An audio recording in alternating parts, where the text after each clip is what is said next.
আচ্ছা, একবার ভাবুন তো, বগুড়ার মহাস্থানগড়ের একটা সাধারণ পাথর কি করে হাজার হাজার বছর আগের সেমিটিক ঐতিহ্যের একটা জীবন্ত সাক্ষী হয়ে গেল।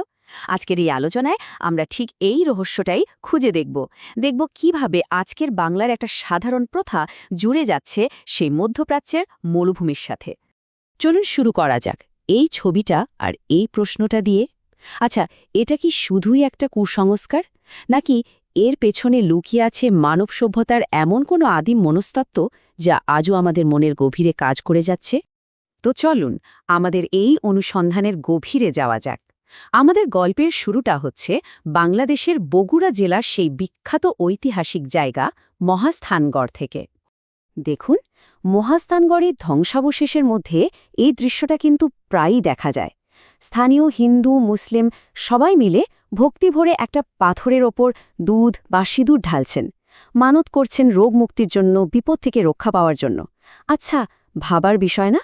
দুইটা আলাদা সম্প্রদায়ের মানুষ, অথচ একই বস্তুর ওপর তাদের এই যে বিশ্বাস, এটাই কিন্তু পুরো ব্যাপারটা আরও রহস্যময় করে তোলে।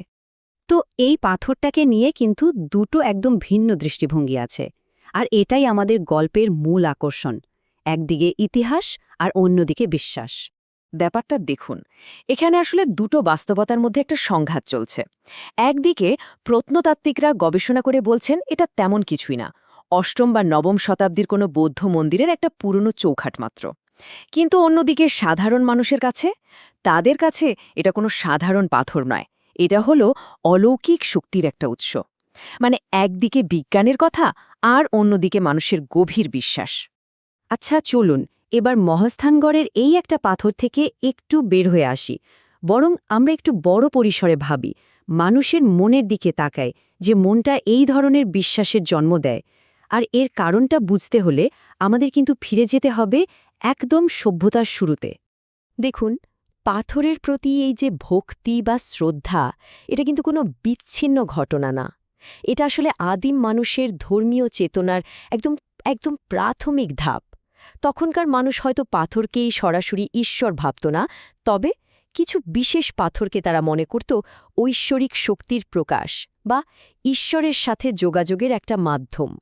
কিন্তু প্রশ্ন হল, পাথরই কেন, অন্য কিছু নয় কেন? এর কারণটা কিন্তু বেশ মনস্তাত্ত্বিক।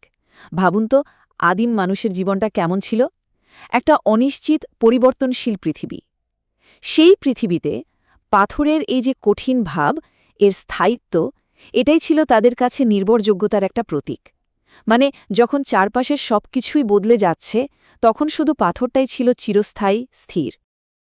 নৃবিজ্ঞানের এর কিন্তু একটা নির্দিষ্ট নামও আছে, জানেন? একে বলা হয় বেথেল। হিব্রু ভাষায় এর মানে হল ঈশ্বরের ঘর। তখনকার মানুষের কাছে তো আধ্যাত্মিক অনুভূতি প্রকাশ করার মতো খুব বেশি উপায় ছিল না। তাই তারা কি করত? কোনো বিশেষ স্বপ্ন দেখলে বা কোনো গুরুত্বপূর্ণ চুক্তি করলে সেই ঘটনার সাক্ষী হিসাবে একটা পাথর স্থাপন করত। আর সেই পাথরটাই ধীরে ধীরে একটা পবিত্র বস্তু হয়ে উঠত। তো এবার আমরা দেখব সবচেয়ে মজার ব্যাপারটা, কিভাবে এই প্রাচীন ধারণাটা হাজার হাজার বছর আর হাজার হাজার মাইল পথ পাড়ি দিয়ে একটা দারুণ সংযোগ তৈরি করেছে। আর এটাই মহাস্থানগড়ের রহস্যটা খোলা শুরু করবে। দেখুন, পাথরকে পবিত্র ভাবারই ব্যাপারটা কিন্তু শুধু এক জায়গায় থেমেছিল না। প্রাচীন সেমিটিক ধর্মগুলোতে, মানে ধরুন ইহুদি, খ্রিস্টান, এমনকি ইসলাম আসার আগের আরব সংস্কৃতিতেও এর ব্যাপক প্রচলন ছিল। বিভিন্ন চুক্তি বা প্রতিজ্ঞা করার সময় পাথরকে সাক্ষী রাখা হতো, আর এভাবেই সাধারণ পাথর সময়ের সাথে সাথে একটা শক্তিশালী ধর্মীয় প্রতীক হয়ে ওঠে। তার মানে মূল ব্যাপারটা কি দাঁড়ালো?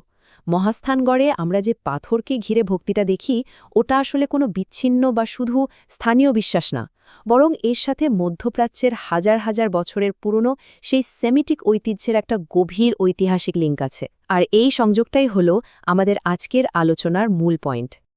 আচ্ছা চলুন এবার গল্পে আবার মহাস্থানগড়ে ফেরা যাক। আমরা এবার দেখব ঠিক কিভাবে একটা প্রত্নতাত্ত্বিক জিনিস একটা জীবন্ত পবিত্র বস্তুতে পরিণত হল। এই পুরো প্রক্রিয়াটা কিন্তু খুব সহজ আর সুন্দরভাবে এখানে দেখানো হয়েছে। দেখুন, প্রথমে কি হয়, মাটির নিচ থেকে হয়তো কোনো প্রাচীন স্থাপত্যের একটা অংশ পাওয়া গেল। এখন সেটার আসল ঐতিহাসিক গুরুত্ব তো সাধারণ মানুষের পক্ষে বোঝা সম্ভব না। ঠিক তখনই মানুষ ওই রহস্যময় জিনিসটার ওপর অলৌকিক ক্ষমতা চাপিয়ে দেয়। আর ব্যাস, এভাবেই একটা ভাঙাচোরা জিনিস সাধারণ মানুষের জন্য একটা আধ্যাত্মিক আশ্রয় হয়ে ওঠে। সুতরাং শেষ পর্যন্ত আমরা কি বলতে পারি? মহাস্থানগড়ের এই পাথরটা শুধু একটা পুরনো জিনিস বা ঐতিহাসিক ধ্বংসাবশেষ নয়, এটা আসলে সভ্যতার সেই শুরুর দিকে আরও বিশ্বসহ সারা পৃথিবীতে ছড়িয়ে পড়া একটা প্রাচীন ধর্মীয় চেতনার জীবন্ত প্রমাণ, যা আজও আমাদের বাংলার মাটিতে টিকে আছে। এই পুরো আলোচনাটা শেষে একটা প্রশ্ন কিন্তু মাথায় আসে, তাই না? আমাদের প্রতিদিনের জীবনে এমন আর কত আচার অনুষ্ঠান বা ঐতিহ্য আছে যার আসল শিকড়টা হয়তো লুকিয়ে আছে হাজার হাজার বছরের পুরনো কোনো ইতিহাসে, অথচ আমরা সেটা হয়তো জানিই না?